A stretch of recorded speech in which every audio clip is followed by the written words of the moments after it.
evening and welcome to our Wednesday evening meeting. Let's sing from the gray hymnal, hymn number 467. Eternal mind the potter is, in thought the eternal clay. The hand that fashions is divine, his works pass not away. Man is the noblest work of God, his beauty, power, and grace, immortal, perfect as his mind, reflected face to face. Hymn number 467.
The theme for this evening is, let us fulfill the law of Christ.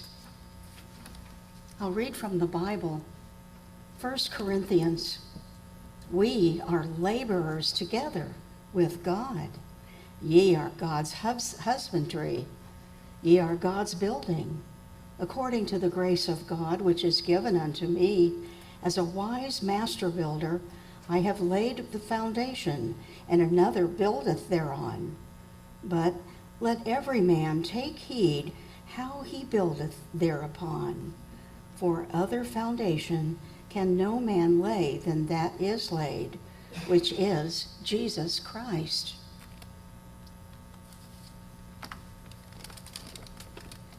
Deuteronomy.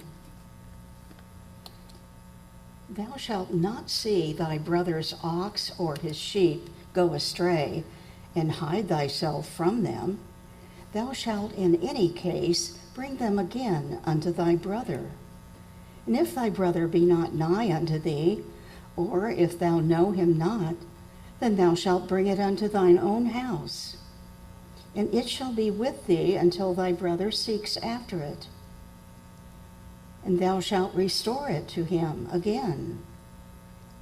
In like manner shalt thou do with his ass, and so shalt thou do with his raiment, and with all lost thing of thy brother's, which he hath lost. And thou hast found, shalt thou do likewise. Thou mayest not hide thyself. Thou shalt not see thy brother's ass or his ox fall down by the way, and hide thyself from them. Thou shalt surely help him to lift them up again. Isaiah. Let the people renew their strength. Let them come near. Then let them speak. Let us come near together to judgment. They helped everyone his neighbor, and everyone said to his brother, Be of good courage. So the carpenter encouraged the goldsmith, and he that smootheth with the hammer him that smote the anvil, saying, It is ready for the soldering. And he fastened it with nails, that it should not be moved. Exodus. And the congregation of the children of Israel journeyed from the wilderness of Sin. Then came Amalek and fought with Israel in Rephidim. And Moses said unto Joshua, Choose us out men, and go out, fight with Amalek. Tomorrow I will stand on the top of the hill with the rod of God in mine hand. So Joshua did as Moses had said to him, and fought with Amalek. And Moses, Aaron, and Hur went up to the top of the hill. And it came to pass, when Moses held up his hand, that Israel prevailed. And when he let down his hand, Amalek prevailed. But Moses' hands were heavy, and they took a stone and put it under him, and he sat thereon. And Aaron and Hur stayed up his hands, the one on the one side and the other on the other side. And his hands were steady until the going down of the sun. And Joshua discomforted Amalek and his people with the edge of the sword.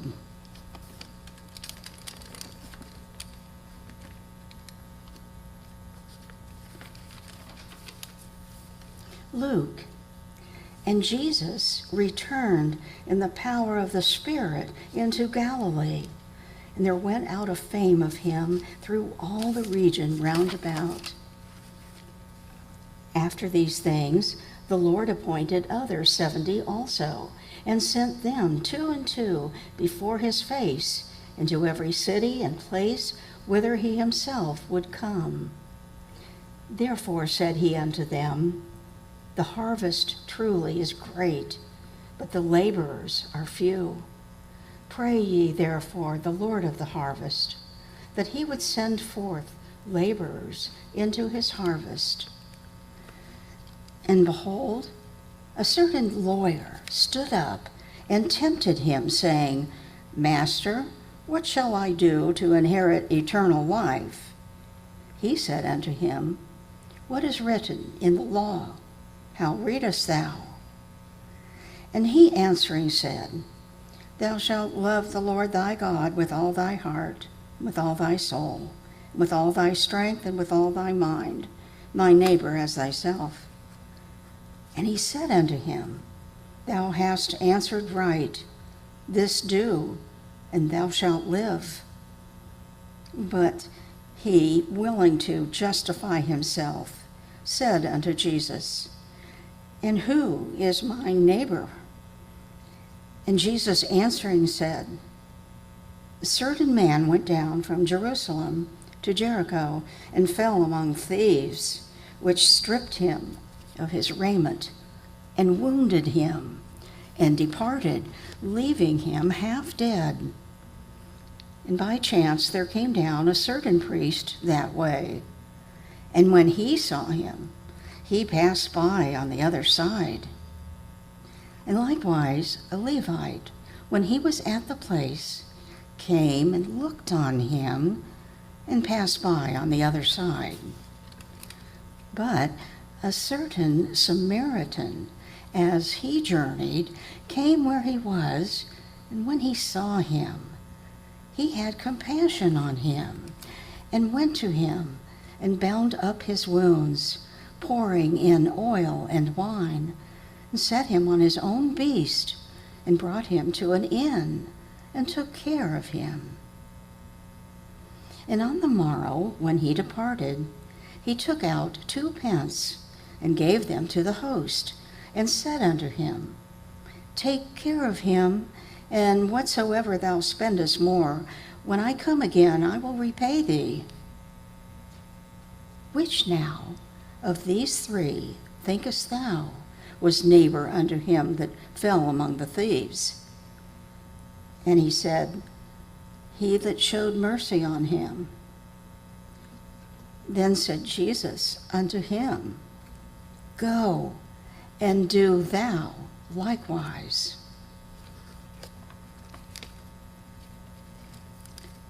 1 Corinthians. Now concerning spiritual gifts, brethren, I would not have you ignorant. Now there are diversities of gifts, but the same Spirit. And there are differences of administrations, but the same Lord. And there are diversities of operations, but it is the same God which worketh all in all. But the manifestation of the Spirit is given to every man to profit withal. But all these worketh that one and the selfsame Spirit, dividing to every man severally as he will. For as the body is one, and hath many members, and all the members of that one body, being many, are one body, so also is Christ. 2 Corinthians.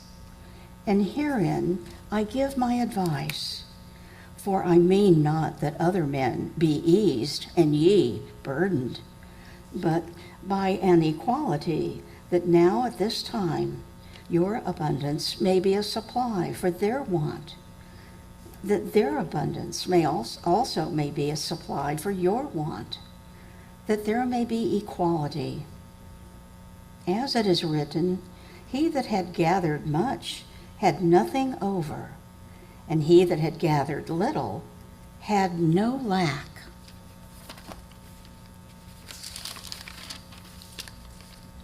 Galatians.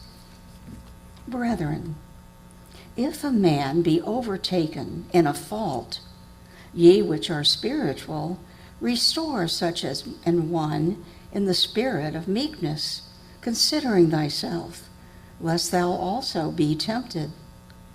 Bear ye one of another's burdens, and so fulfill the law of Christ.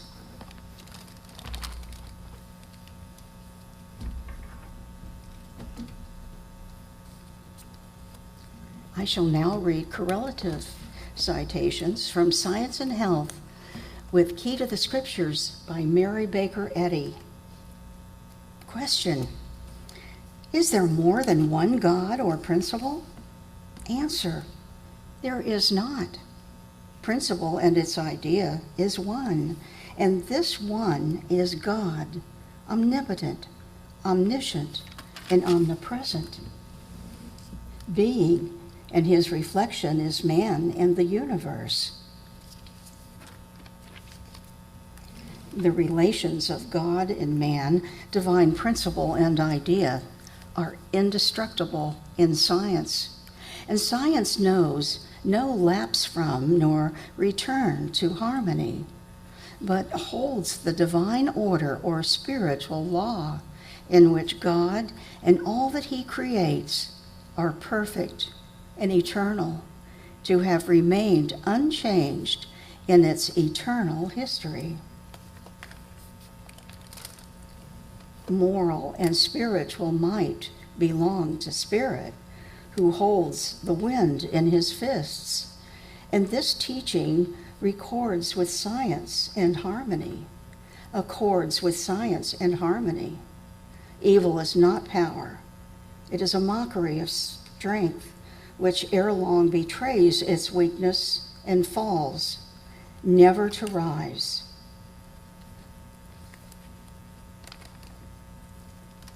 Unselfish ambition, noble life motives, and purity, these constituents of thought, mingling, constitute individually and collectively true happiness, strength, and permanence.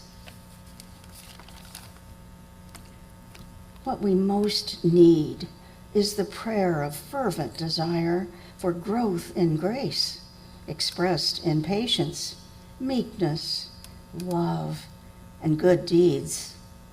To keep the commandments of our Master and follow his example is our proper debt to him and the only worthy evidence of our gratitude for all that he has done.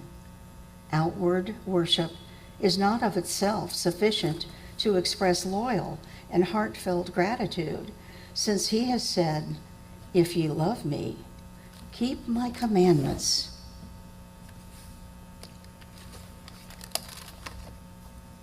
Meekness and charity have divine authority.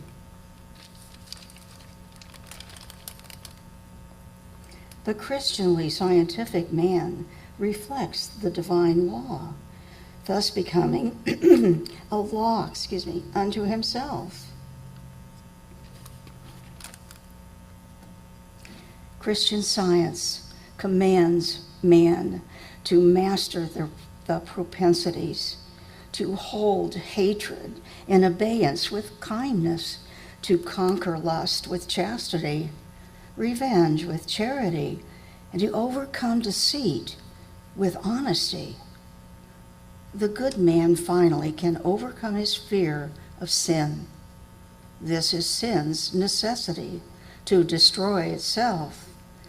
Immortal man demonstrates the government of God, good, in which is no power to sin.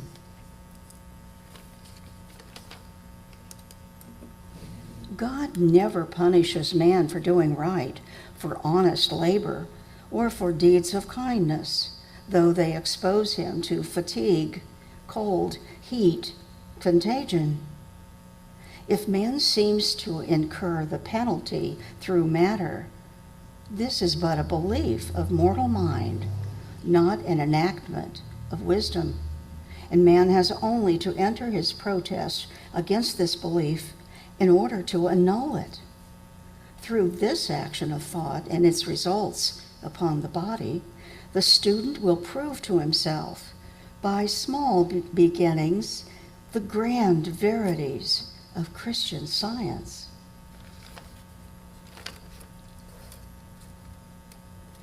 Spiritual drafts heal, while material lotions interfere with truth, even as ritualism and creed hamper spirituality. If we trust matter, we distrust spirit. Whatever inspires with wisdom, truth, or love, be it song, sermon, or science, blesses the human family with crumbs of comfort from Christ's table, feeding the hungry and giving living waters to the thirsty. Jesus was unselfish. His spirituality separated him from sensuousness and caused the selfish materialist to hate him. But it was this spirituality which enabled Jesus to heal the sick, cast out evil, and raise the dead. From early boyhood, he was about his Father's business. The benign thought of Jesus, finding utterance in such words as, "Take no thought for your life," would heal the sick and so enable them to rise above the supposed necessity for physical thought-taking and doctoring. But If the unselfish affections be lacking, and common sense and common humanity are disregarded, what mental quality remains with which to evoke healing from the outstretched arm of righteousness? If the scientist reaches his patient through divine love, the healing work will be accomplished at one visit, and the disease will vanish into its native nothingness like dew before the morning sunshine. The tender word and Christian encouragement of an invalid, pitiful patience with his fears and the removal of them, are better than hecatombs of gushing theories, stereotyped, borrowed speeches, and the doling of arguments which are but so many parodies on legitimate Christian science, aflame with divine love. Happiness is spiritual, born of truth and love. It is unselfish, therefore it cannot exist alone, but requires all mankind to share it. Human affection is not poured forth vainly, even though it meet no return. Love enriches the nature, enlarging, purifying, and elevating it. We should love our enemies and help them on the basis of the golden rule. But avoid casting pearls before those who trample them underfoot, thereby robbing both themselves and others. Students are advised by the author to be charitable and kind, not only towards differing forms of religion and medicine, but to those who hold these differing opinions. Let us be faithful in pointing the way through Christ as we understand it, but let us also be careful always to judge righteous judgment and never to condemn rashly. Whosoever shall smite thee on thy right cheek, turn to him the other also. That is, fear not that he will smite thee again for thy forbearance. If ecclesiastical sects or medical schools turn a deaf ear to the teachings of Christian Science, then part from them, from these opponents, as did Abraham when he parted from Lot. And say in thy heart, let there be no strife, I pray thee, between me and thee, and between my herdmen and thy herdmen, for we be brethren. Immortals, or God's children in divine science, are one harmonious family, but mortals, or the children of men, in material sense, are discordant, and ofttimes false brethren.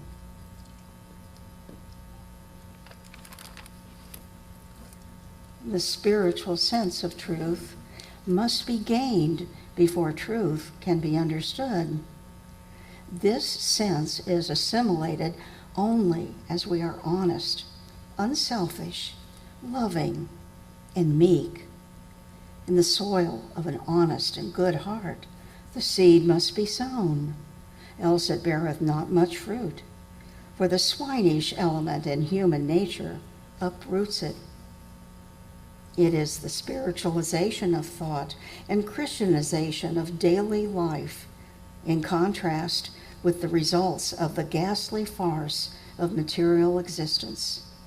It is chastity and purity in contrast with the downward tendencies and earthward gravitation of sensualism and impurity, which really attest the divine origin and operation of Christian Science.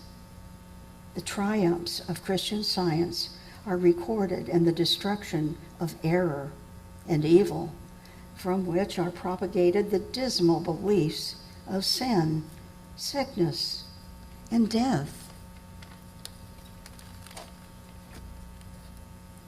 One must fulfill one's mission, without timidity or dissimulation. For to be well done, the work must be done unselfishly. Let unselfishness, goodness, mercy, justice, health, holiness, love, the kingdom of heaven, reign within us, and sin, disease, and death will diminish until they finally disappear. Love, redolent with unselfishness, bathes all in beauty and light.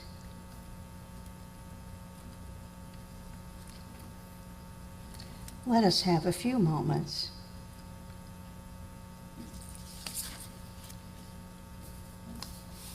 and join in silent prayer, and then pray together the Lord's Prayer.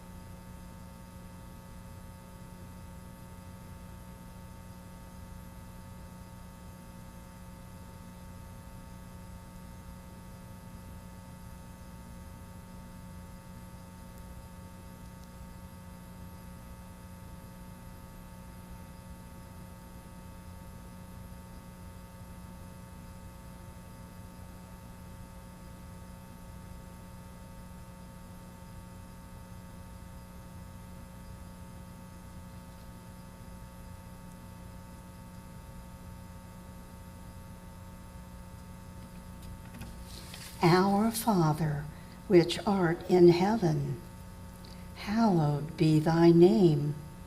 Thy kingdom come. Thy will be done in earth as it is in heaven. Give us this day our daily bread, and forgive us our debts as we forgive our debtors. And lead us not into temptation, but deliver us from evil.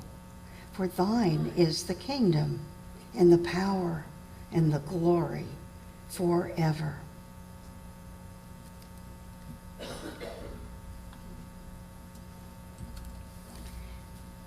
Let's sing hymn number 459.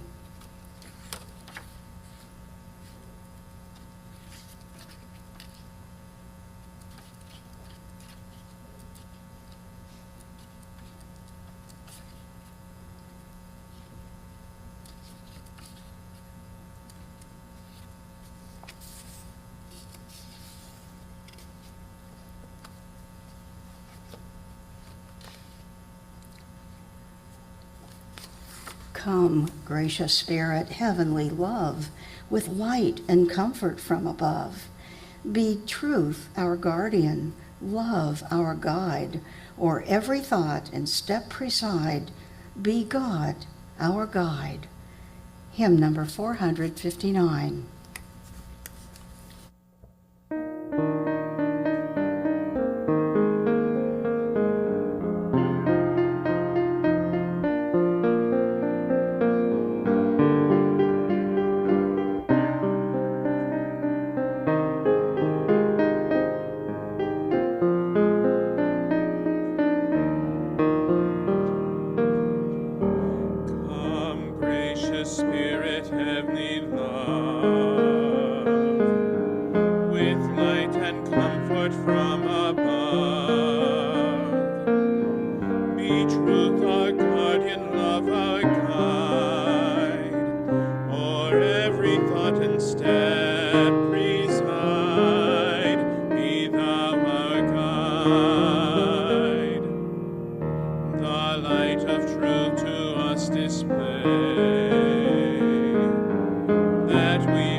From you may ne'er depart, glad joy in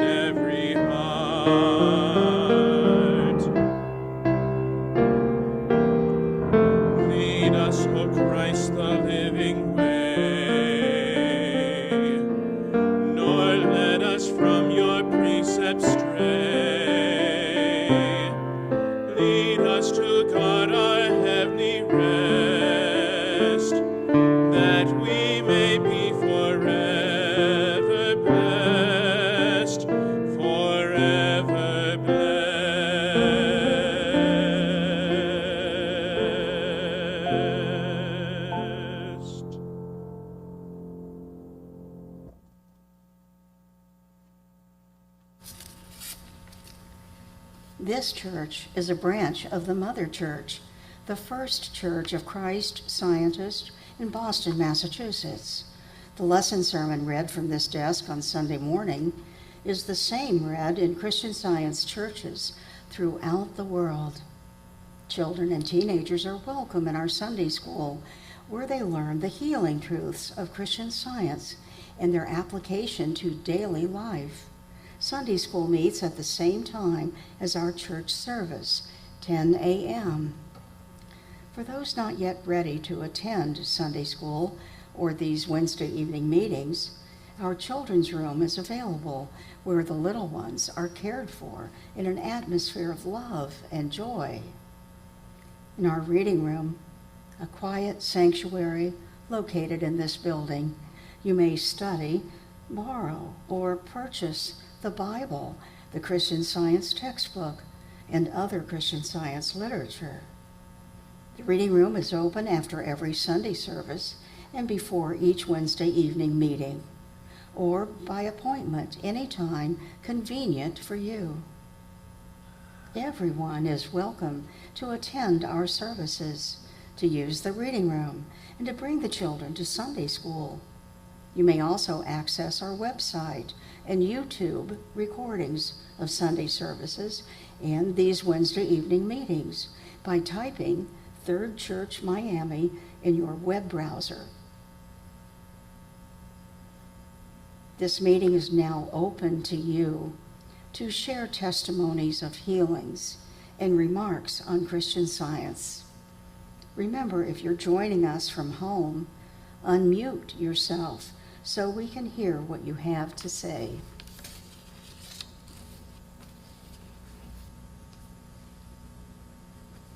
Let's close this meeting by singing hymn number 593.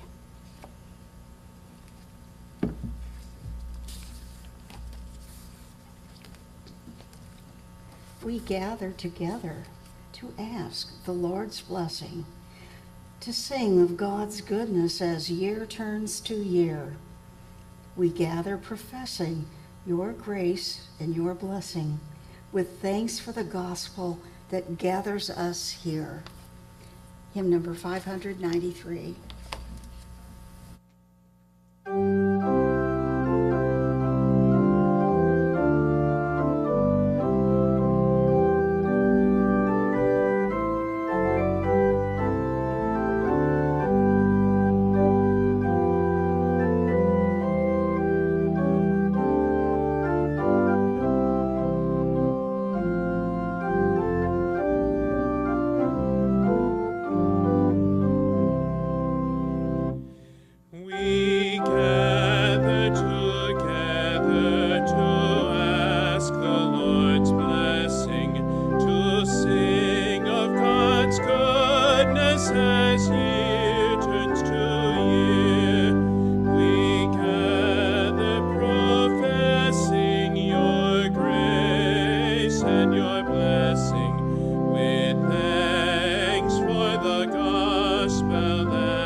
Delights us.